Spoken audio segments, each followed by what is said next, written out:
¿Puede una nación poderosa caer en cuestión de días, no por armas ni guerras, sino por el cumplimiento de una profecía bíblica?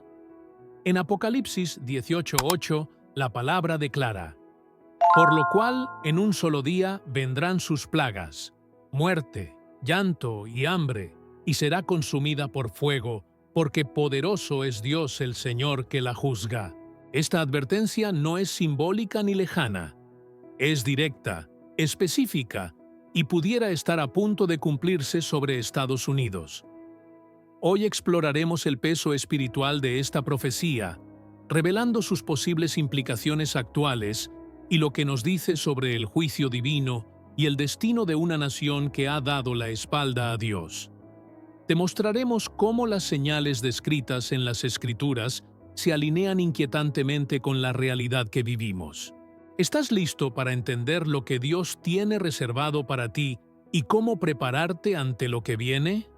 Es posible que una nación que lidera el mundo en avances tecnológicos, influencia cultural y poder económico esté sin saberlo, repitiendo los pasos de una civilización antigua que fue destruida por juicio divino. Muchos creen que el libro de Apocalipsis es un conjunto de símbolos lejanos, mensajes encriptados para un tiempo que todavía no ha llegado. Pero, ¿y si esas profecías estuvieran hablándonos ahora? ¿Y si la figura de Babilonia no fuera simplemente una ciudad histórica, sino un reflejo de una realidad espiritual que hoy se manifiesta ante nuestros ojos? En Apocalipsis 18:2 se lee: ha caído la gran Babilonia, y se ha hecho habitación de demonios y guarida de todo espíritu inmundo. Esta advertencia tan clara y poderosa no fue escrita para alimentar la imaginación, sino para despertar el alma. Babilonia representa una estructura, una forma de vida, un sistema contaminado por la arrogancia, la idolatría y la corrupción. Y hoy, todo apunta a que esa estructura ya no está escondida. Está viva, influyente y operando de forma abierta en una nación que alguna vez fue símbolo de libertad y bendición. Estados Unidos, fundado sobre principios que invocaban a Dios como fuente de derechos inalienables, ha sido por décadas una tierra de oportunidades, un faro para muchas naciones, pero en su ascenso, en su desarrollo y en su poderío, ha comenzado a reflejar un patrón bíblico que no puede ignorarse. Al igual que Babilonia, Estados Unidos ha construido imperios de riqueza, entretenimiento y poder militar. Ha influenciado al mundo entero con sus ideas, su comercio y su cultura. Pero también, como Babilonia, ha comenzado a abrazar lo profano, a glorificar el placer por encima de la verdad y a sustituir a Dios por un amor desmedido a sí misma. En Isaías 47:8, hablando de Babilonia, Dios declara: tú que dices en tu corazón, yo soy, y fuera de mí no hay más. No quedaré viuda, ni conoceré orfandad. Esta declaración de orgullo es una repetición de lo que muchas veces se escucha en discursos políticos, en películas, en canciones populares. Una nación que se cree invulnerable, que se exalta a sí misma como autosuficiente, que ha olvidado que toda autoridad viene de Dios. Cuando Babilonia adoptó esta postura, el juicio no se hizo esperar. Y si las Escrituras son verdaderas, y lo son, entonces no podemos esperar un final distinto para quienes repiten sus caminos. El libro de Daniel ofrece una imagen clara del espíritu babilónico. Nabucodonosor, el rey de Babilonia, caminaba sobre su palacio y decía: ¿no es esta la gran Babilonia que yo edifiqué con la fuerza de mi poder y para gloria de mi majestad? Daniel 4:30. Esta arrogancia fue inmediatamente confrontada por Dios, quien le quitó la razón y lo humilló hasta que reconoció que el Altísimo gobierna sobre el reino de los hombres. Hoy, al mirar hacia las grandes ciudades estadounidenses, hacia sus centros de poder financiero, hacia sus universidades que niegan a Dios, hacia su cultura que glorifica lo inmoral, uno no puede evitar preguntarse: ¿cuánto tiempo más pasará antes de que esa misma voz del cielo vuelva a resonar? Estados Unidos ha exportado al mundo no solo tecnología o entretenimiento, sino también una forma de vida que cada vez se aleja más de los principios divinos. La figura de Babilonia en Apocalipsis no se limita a un lugar geográfico. Representa un sistema global que seduce, controla y corrompe. Porque todas las naciones han bebido del vino del furor de su fornicación, dice Apocalipsis 18:3. Y cuando uno mira cómo la cultura del individualismo extremo, de la sexualización, del materialismo, se ha infiltrado en otros países, no se puede negar que esa influencia tiene un origen claro. La Biblia no exagera cuando habla de una gran ramera que seduce a los reyes de la tierra, porque esa seducción ya está operando, disfrazada de libertad, envuelta en luces, vendida como progreso. Pero no es solo una cuestión cultural, es espiritual. Detrás de ese sistema hay fuerzas invisibles, tal como lo revela Apocalipsis 18:2. Se ha hecho habitación de demonios. Esto no es poesía, es diagnóstico. Una nación que legaliza el mal, que persigue la fe, que distorsiona la verdad, abre sus puertas a una actividad espiritual oscura. Y lo que comenzó como una simple indiferencia hacia Dios ha evolucionado en una oposición directa. No se trata ya de una nación que se ha olvidado de Dios, sino de una que activamente quiere reemplazarlo. En el libro de Jeremías, capítulo 50, Dios habla del juicio venidero sobre Babilonia y dice: «Porque ha sido soberbia contra Jehová, contra el Santo de Israel». Jeremías 50:29. Esa soberbia no es solo orgullo político, es rebelión espiritual. Y cuando una nación se enaltece sobre la voluntad de Dios, el desenlace es siempre el mismo. La historia bíblica no deja lugar a dudas. Dios es paciente, pero no tolera el pecado indefinidamente. Sodoma, Nínive, Jerusalén, Tiro.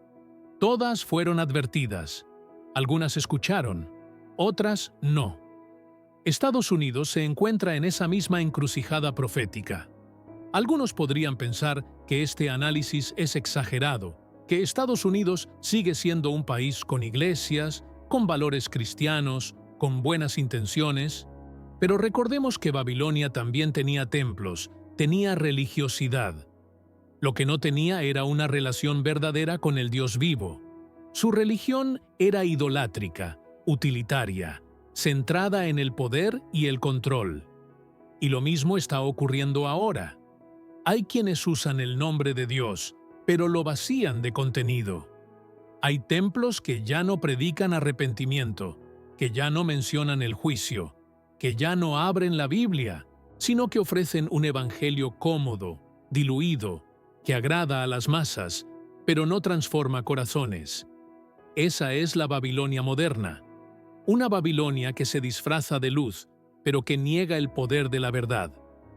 El profeta Isaías escribió que Babilonia sería derribada en una sola noche, sin advertencia visible, sin que nadie pudiera salvarla. Y en Apocalipsis 18:10 se repite ese veredicto. ¡Ay, ay de la gran ciudad de Babilonia, ciudad fuerte! Porque en una hora vino tu juicio. Este juicio súbito no es una metáfora poética, es un patrón divino. Cuando la copa de la iniquidad se llena, Dios actúa, y muchas señales indican que esa copa está cerca de rebosar. En el corazón de esta profecía no hay solo destrucción, hay un llamado, un grito urgente que dice: «Salid de ella, pueblo mío, para que no seáis partícipes de sus pecados, ni recibáis parte de sus plagas». Apocalipsis 18:4. Esta advertencia no es para los incrédulos, es para el pueblo de Dios, es para los que aún tienen oídos espirituales. Significa que, en medio de esa estructura decadente, todavía hay remanente, todavía hay hijos que pueden despertar, arrepentirse y volverse al Señor. Porque el juicio no es solo castigo, es también misericordia. Es un último intento de Dios para quebrantar corazones endurecidos y llamar a su pueblo de regreso. Dios nunca ha medido la grandeza por las cifras. Él mide la fidelidad, la justicia, la misericordia y la obediencia. En Proverbios, la Escritura advierte: «Las riquezas no aprovecharán en el día de la ira, mas la justicia librará de muerte». Esta palabra revela que ningún sistema bancario podrá resistir el juicio de Dios, que ningún fondo de inversión podrá proteger del desmoronamiento moral, y que ningún recurso humano será suficiente cuando el cielo se cierre y el rostro de Dios se aparte. A lo largo de la historia bíblica, cada vez que una nación confió en su riqueza para ignorar su decadencia espiritual, el resultado fue la ruina. El libro de Amós es un llamado contundente a los pueblos que se han acomodado en sus fortunas mientras descuidan la justicia. Ay de los que reposan en Sión, los que duermen en camas de marfil y se extienden sobre sus lechos, que beben vino en tazones y se ungen con los ungüentos más preciosos, y no se afligen por el quebrantamiento de José. Esta imagen tan gráfica no se refiere solo al lujo externo, sino a la insensibilidad interior, porque el verdadero peligro de la abundancia no es solo lo que se tiene, sino lo que se deja de sentir. Se pierde el temor de Dios, se pierde la compasión, se pierde la conciencia del pecado. En Apocalipsis se hace un listado de los bienes que los mercaderes ya no podrán vender cuando Babilonia caiga: oro, plata, piedras preciosas, lino fino, perfumes, vino, aceite, ganado, carros y, al final de la lista, un detalle escalofriante: y almas de hombres. El comercio ha dejado de ser un medio para servir y se ha convertido en un sistema que trafica con el valor humano. Hoy se venden cuerpos, se manipulan conciencias, se compran voluntades. La economía sin principios espirituales termina convirtiéndose en un monstruo que destruye todo lo que toca. Y eso es exactamente lo que el juicio de Dios viene a confrontar. Cuando se estudia el patrón profético, se observa que el juicio no llega cuando la riqueza desaparece, sino cuando ésta alcanza su cúspide. Babilonia no fue derribada en su pobreza, sino en su máximo esplendor. Esa es la esencia de la profecía: desenmascarar la falsa seguridad del mundo, revelar que lo que el hombre considera indestructible puede caer en una hora. En Lucas, Jesús relata la historia de un hombre que dijo: «Alma, muchos bienes tienes guardados para muchos años. Repósate, come, bebe, regocíjate». Pero Dios le dijo: «Necio, esta noche vienen a pedirte tu alma, y lo que has provisto, ¿de quién será?». Así será con todo aquel que confía en sus riquezas y no es rico para con Dios. Estados Unidos ha llegado a un punto donde su riqueza es exhibida como símbolo de virtud. Las cifras del Producto Interno Bruto, los logros tecnológicos, la expansión del mercado bursátil son presentados como evidencia de éxito absoluto. Pero desde la perspectiva del cielo, esas métricas no impresionan. Si detrás del brillo económico hay corazones que ya no temen a Dios, si el sistema que sostiene esa riqueza promueve el pecado y niega la verdad, entonces el juicio no está lejos. Porque Dios no es indiferente. Él observa, Él pesa. Y cuando el peso del pecado supera el umbral de la misericordia extendida, el juicio es liberado. En Eclesiastés se deja ver la trampa de la abundancia. El que ama el dinero no se saciará de dinero, y el que ama el mucho tener no sacará fruto. También esto es vanidad. Cuando aumentan los bienes, también aumentan los que los consumen. ¿Y qué bien tendrá su dueño, sino verlos con sus ojos? Este vacío no es económico, es espiritual. Estados Unidos se encuentra hoy en una paradoja.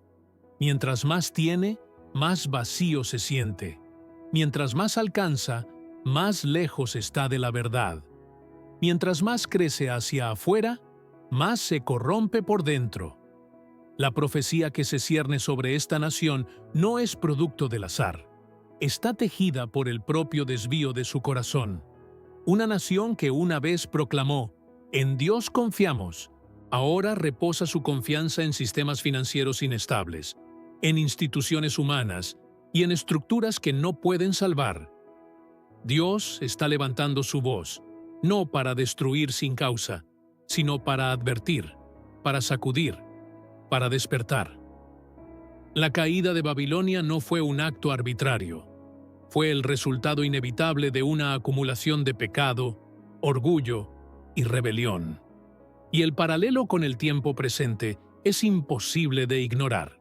La Escritura declara: «No me des pobreza ni riqueza, manténme del pan necesario. No sea que me sacie y te niegue, y diga, ¿quién es Jehová?». Este clamor por equilibrio espiritual ha sido ignorado por una sociedad que se ha saciado tanto que ha olvidado el nombre de su Creador. Pero Dios no será burlado. Lo que el hombre siembra, eso también segará. Y cuando una nación siembra arrogancia, olvido y codicia, no puede cosechar paz, estabilidad y bendición. El juicio profético no es solo una respuesta divina, es también un reflejo del estado interno de una nación. Lo que hoy se ve en los mercados, en los gobiernos y en las calles, no es otra cosa que la evidencia de un corazón nacional que ha dejado de latir al ritmo de la voluntad de Dios. Pero la profecía no se nos ha dado para desesperar, sino para advertir. El mensaje no es solo de juicio, sino de misericordia previa, porque aún ahora, si se escucha la voz del cielo, si se reconoce que la abundancia no es excusa para la soberbia, si se vuelve el rostro al Dios vivo, hay posibilidad de redención. El momento es crítico. El sistema puede parecer fuerte, pero está herido en su raíz. Las cifras pueden impresionar, pero no engañan al Espíritu de Dios. Y el tiempo de actuar no es mañana, es ahora. Hay pecados que afectan al individuo, otros que dañan comunidades enteras. Pero hay iniquidades que traspasan fronteras, que perforan la conciencia colectiva de una nación y se elevan hasta el cielo mismo, clamando justicia ante el trono de Dios. La Escritura nos advierte que hay ciertos pecados que provocan una respuesta divina directa, no por su frecuencia, sino por su profundidad espiritual y por su carácter deliberado. En Génesis, el Señor dijo a Caín: «La voz de la sangre de tu hermano clama a mí desde la tierra». Esa sangre inocente no fue olvidada, no fue ignorada, no se evaporó, clamó.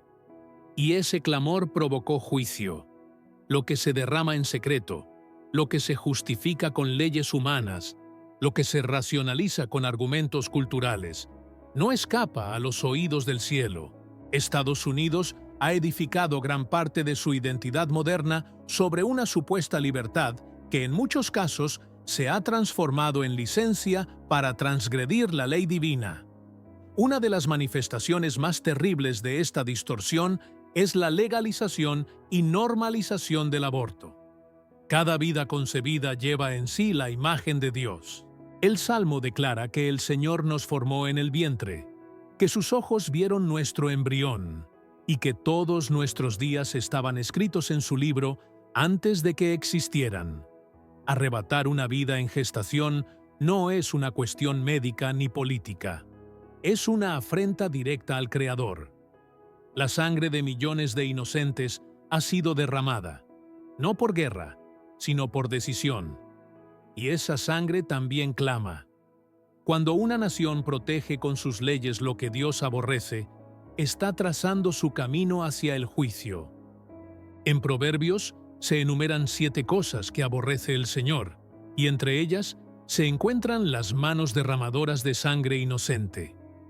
Esta no es una expresión figurada, es una declaración espiritual. Las manos que ejecutan, los sistemas que aprueban, las voces que defienden el exterminio de los más vulnerables no permanecen en la neutralidad. están posicionadas contra el cielo, y el cielo no permanece en silencio para siempre. El profeta Jeremías fue enviado a declarar juicio sobre Judá por haber llenado aquel lugar con sangre inocente, por haber edificado lugares altos para Baal, donde ofrecían en holocausto a sus hijos. Aquella práctica de sacrificio, aunque hoy adopta formas diferentes, sigue teniendo el mismo fondo: la exaltación del yo por encima del valor de la vida. Pero no es solo el aborto el pecado que clama al cielo.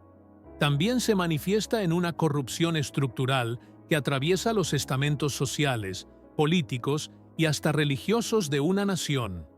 En Isaías, el Señor reprende a Jerusalén diciendo: «Tus príncipes, rebeldes y compañeros de ladrones, todos aman el soborno y van tras las recompensas.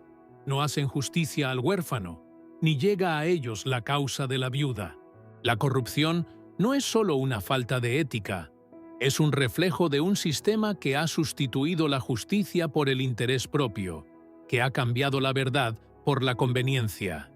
En el corazón de toda corrupción hay una renuncia al temor de Dios. Presencia de religión no es garantía de aprobación divina. Estados Unidos sigue teniendo iglesias, himnos, discursos que mencionan a Dios, pero esas palabras han perdido su peso cuando el arrepentimiento ya no es predicado, cuando el pecado ya no es confrontado, cuando el juicio ya no se anuncia. La religión se convierte en un ritual sin poder, y cuando eso ocurre, la nación que alguna vez fue luz se convierte en tinieblas. La advertencia del Señor en Mateo 6:23 es clara: «Si la luz que en ti hay es tinieblas, ¿cuántas no serán las mismas tinieblas?». La profecía no es un documento para el futuro, es una alerta para el presente.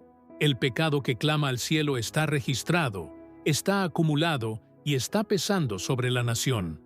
Pero el juicio de Dios nunca llega sin advertencia. El clamor de la sangre, la corrupción y el placer no solo provocan ira divina, también invitan a una respuesta, porque el propósito del juicio no es solo castigar, sino purificar.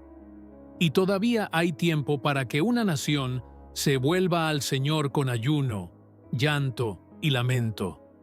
Cuando el cielo comienza a hablar, no lo hace en susurros. Las señales son gritos sagrados que atraviesan la confusión del mundo para advertir que el tiempo de la misericordia se está acortando. Cada generación ha tenido sus señales, pero hay momentos en la historia donde éstas convergen con precisión alarmante, revelando que el reloj profético está a punto de marcar la hora del cumplimiento. Hoy más que nunca, el mundo está viendo señales que no pueden ser ignoradas. Y cuando se observa el panorama global con un enfoque espiritual claro, se vuelve imposible no notar que muchas de ellas están sucediendo en el corazón mismo de Estados Unidos. Jesús fue explícito con sus discípulos en Mateo 24. Describió eventos específicos que marcarían el principio del fin: guerras, rumores de guerras, hambres, pestes, terremotos en diferentes lugares. Y aunque estas cosas siempre han ocurrido, lo que marca la diferencia no es su existencia, sino su intensidad, su simultaneidad y su ubicación estratégica dentro del plan de Dios. Las señales que antes eran aisladas, ahora se manifiestan como un clamor constante. No hay pausa, no hay tregua.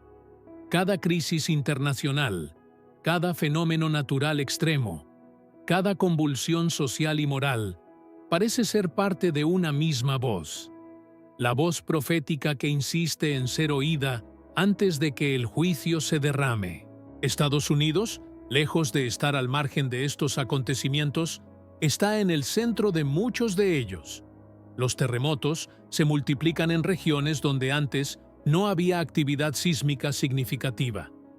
El clima se ha convertido en un campo de caos, con incendios forestales que arrasan estados enteros, tormentas que rompen récords históricos y sequías que amenazan la seguridad alimentaria. Estas no son simplemente expresiones de un planeta inestable.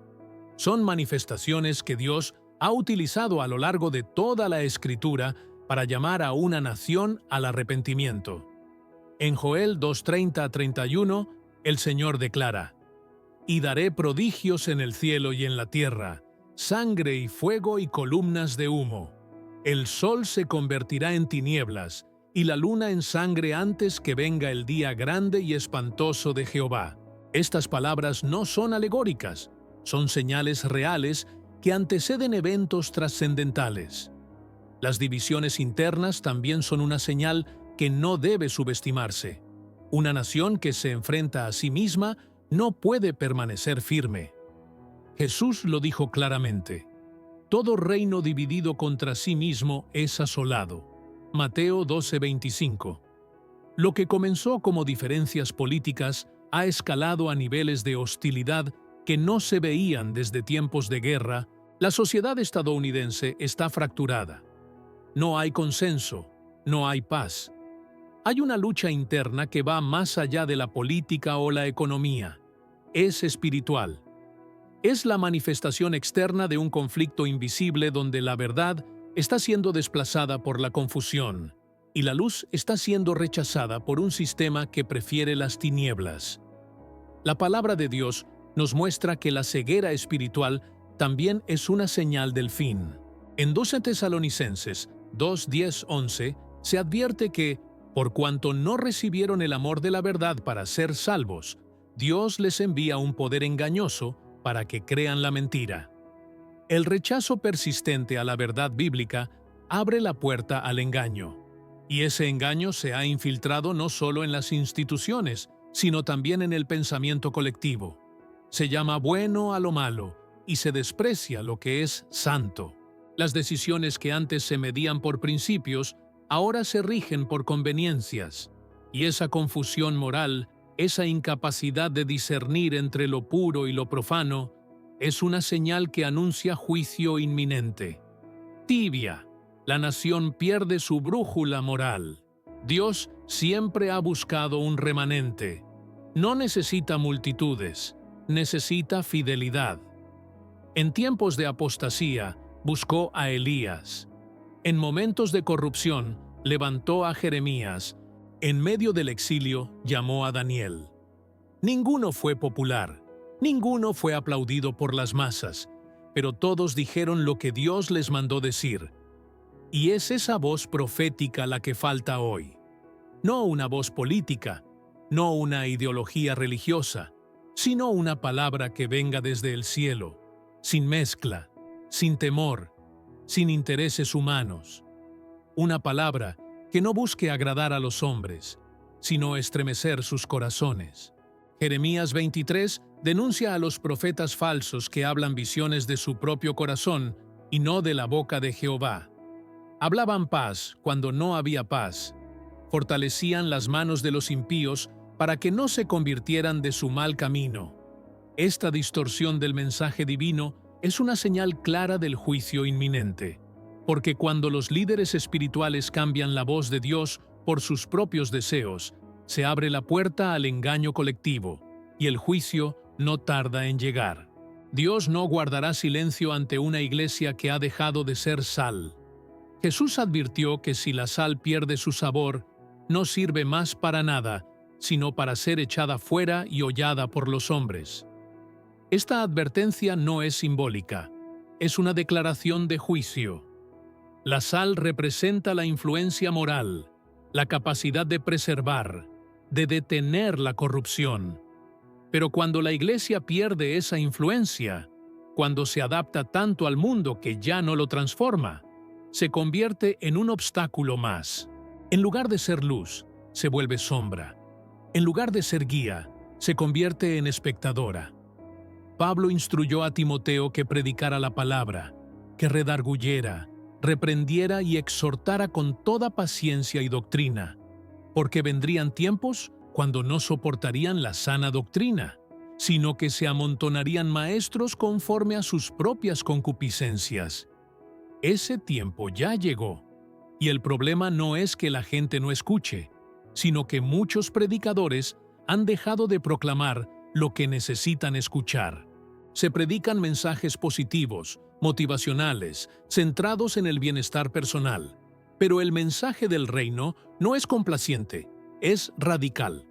Llama al arrepentimiento, a la muerte del yo, a la obediencia absoluta a Cristo. En Amós 8:11, Dios anuncia un juicio devastador. He aquí, vienen días, dice Jehová el Señor, en los cuales enviaré hambre a la tierra, no hambre de pan, ni sed de agua, sino de oír la palabra de Jehová.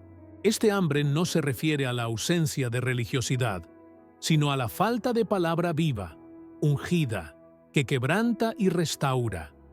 Una palabra que no sea manipulada ni reducida, sino proclamada con autoridad celestial. Hoy muchas iglesias están llenas de programas, de actividades, de eventos, pero vacías de palabra. Y ese vacío es una señal del juicio que ya se aproxima. Cuando los profetas verdaderos son silenciados y los falsos exaltados, la decadencia se acelera. Cuando los mensajes que confrontan son tachados de extremistas y los que acomodan el pecado son aplaudidos, la apostasía avanza sin freno. En 2 Crónicas 36:15 se describe cómo el pueblo desechaba a los mensajeros de Dios, menospreciaba sus palabras y se burlaba de sus profetas. Y el resultado fue que subió la ira de Jehová contra su pueblo, y no hubo ya remedio. Esa expresión final es aterradora. No hubo ya remedio, porque una vez que se desprecia sistemáticamente la corrección divina, el juicio se vuelve inevitable. La responsabilidad de la Iglesia no es complacer al mundo, sino representar a Cristo. Y Cristo no vino a tolerar el pecado, sino a destruirlo. No vino a acomodarse a la cultura, sino a establecer el reino. No vino a callar, sino a declarar la verdad. El silencio de la Iglesia frente al pecado nacional no es falta de estrategia, es falta de fuego, es ausencia de quebranto, es carencia de temor de Dios, porque cuando el corazón arde por la presencia del Altísimo, no puede callar. Como dijo el profeta, había en mi corazón como un fuego ardiente metido en mis huesos, traté de sufrirlo y no pude. La nación no necesita una iglesia popular, necesita una iglesia poderosa. No necesita eventos multitudinarios sin fruto, sino intercesores en el secreto. No necesita líderes que busquen aceptación, sino siervos que teman al Señor más que a los hombres. Porque solo una iglesia que ha muerto a sí misma puede llevar vida al mundo. Solo una iglesia que ha sido purificada por el fuego del Espíritu podrá resistir el día malo. El juicio de Dios no vendrá simplemente porque el mundo se haya corrompido. Vendrá porque su pueblo no quiso arrepentirse. En 2 Crónicas 7:14, el Señor establece la condición: si se humillare mi pueblo, sobre el cual mi nombre es invocado. No dice, si se humillan los incrédulos. Dice, mi pueblo, porque la restauración comienza con la casa de Dios. Si la iglesia se arrepiente, si se vuelve al primer amor, si retoma su lugar como voz profética, entonces el cielo podrá sanar la tierra. Pero si continúa dormida, si sigue buscando la aprobación del mundo, si mantiene su mensaje diluido, entonces se hará cómplice del juicio que vendrá. Dios está buscando quienes se pongan en la brecha, quienes lloren entre el altar y el vestíbulo, quienes no teman perder reputación si con ello ganan el favor de Dios, quienes no cambien la verdad por popularidad.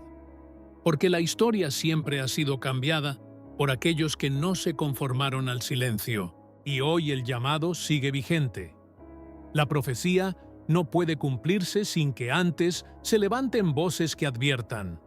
La Iglesia aún puede cambiar el curso de una nación, pero solo si decide hablar, solo si decide volver a ser luz en medio de las tinieblas.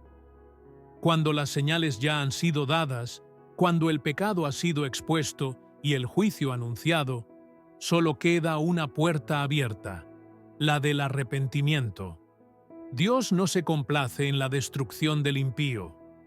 No busca consumir naciones, sino restaurarlas. Pero esa restauración solo puede comenzar cuando hay humillación sincera. En 2 Crónicas 7:14 se establece el principio eterno.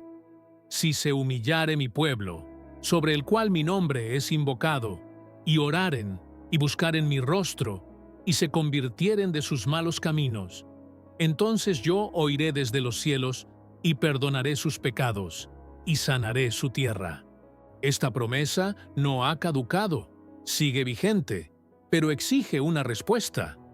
El arrepentimiento no es emoción momentánea ni palabras repetidas, es un giro radical del corazón, una rendición absoluta a la verdad de Dios. Cuando Nínive fue advertida por Jonás, el mensaje fue corto, pero penetrante. De aquí a 40 días, Nínive será destruida. Y el pueblo creyó a Dios. Se vistieron de cilicio, proclamaron ayuno y se apartaron de su mal camino. El juicio fue detenido, no porque la profecía fuera falsa, sino porque el arrepentimiento fue genuino. Esa misma oportunidad está delante de esta generación. Estados Unidos ha recibido luz, ha escuchado la palabra, ha tenido acceso a la verdad como pocas naciones en la historia. Pero esa bendición se convierte en responsabilidad, porque a quien se le da mucho, se le demandará. El llamado al arrepentimiento no es colectivo por conveniencia, sino individual por convicción. Cada persona, cada hogar, cada iglesia debe preguntarse, ¿nos hemos apartado del Señor? ¿Hemos sustituido la obediencia por la comodidad? ¿Hemos callado cuando debimos hablar? El corazón contrito y humillado no será despreciado por Dios. Pero mientras haya orgullo, justificación y dureza, el juicio seguirá su curso. La puerta aún está abierta, pero no lo estará para siempre. En Hebreos 3:15 se nos advierte: si oyeréis hoy su voz, no endurezcáis vuestros corazones. Hoy es el día, no mañana.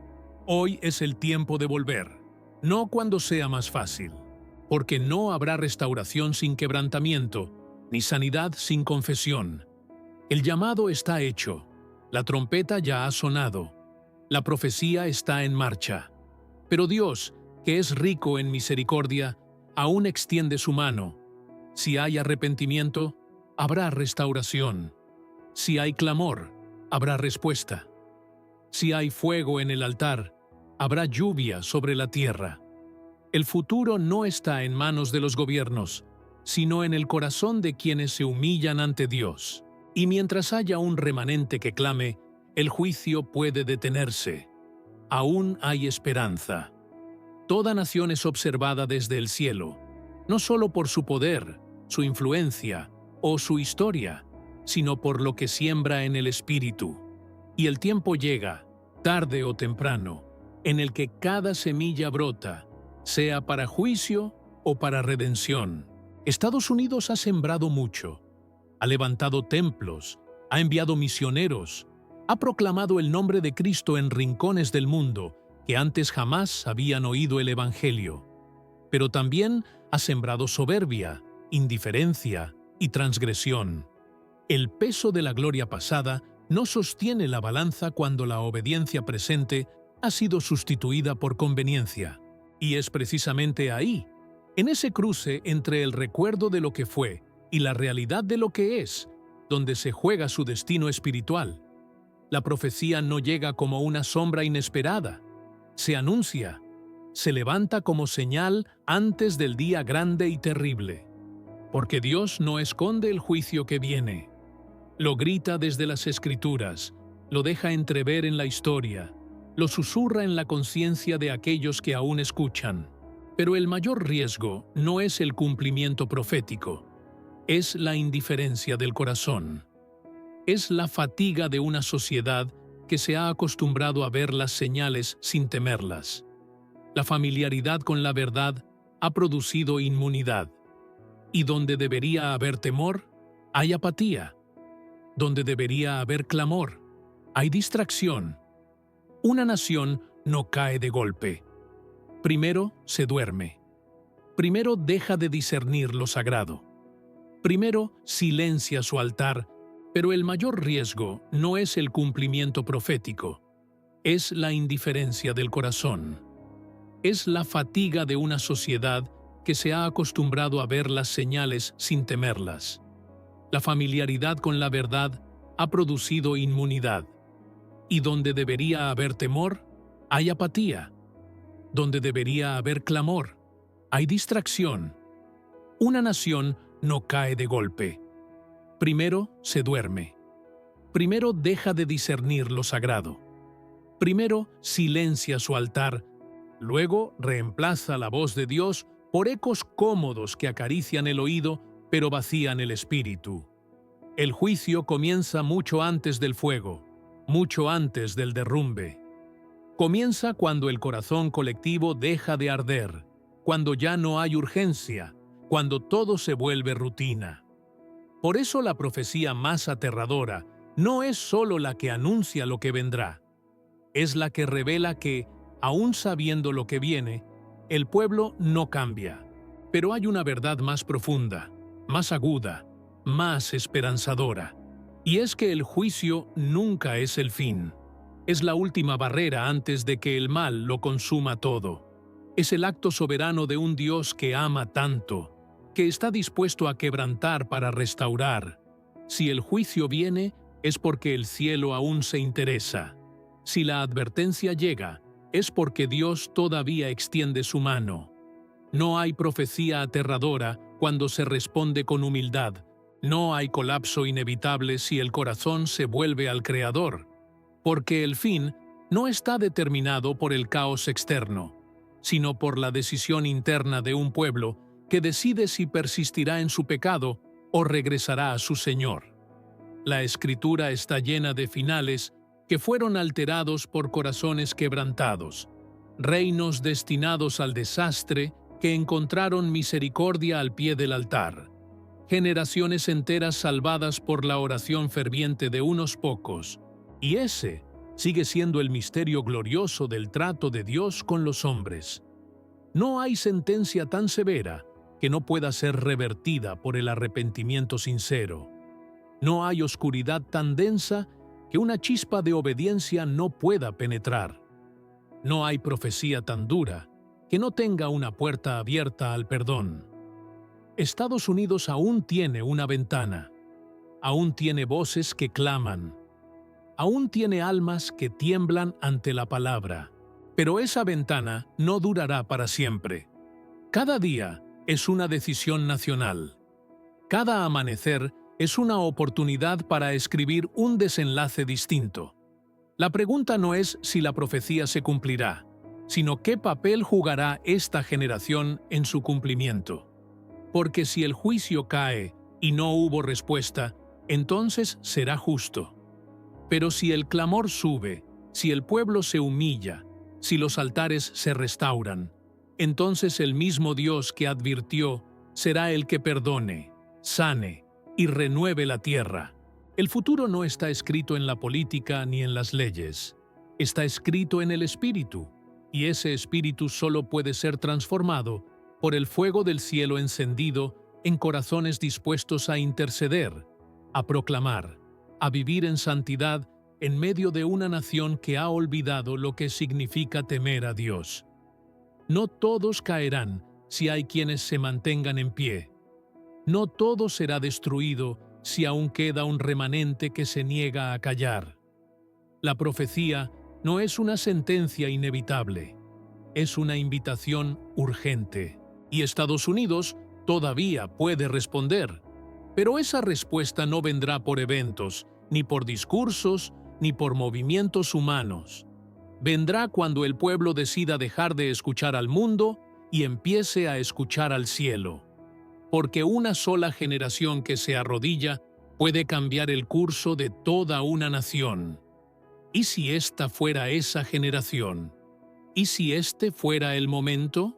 ¿Y si esta fuera la última advertencia antes de que lo escrito comience a cumplirse? El cielo ya ha hablado. Ahora es el tiempo de decidir.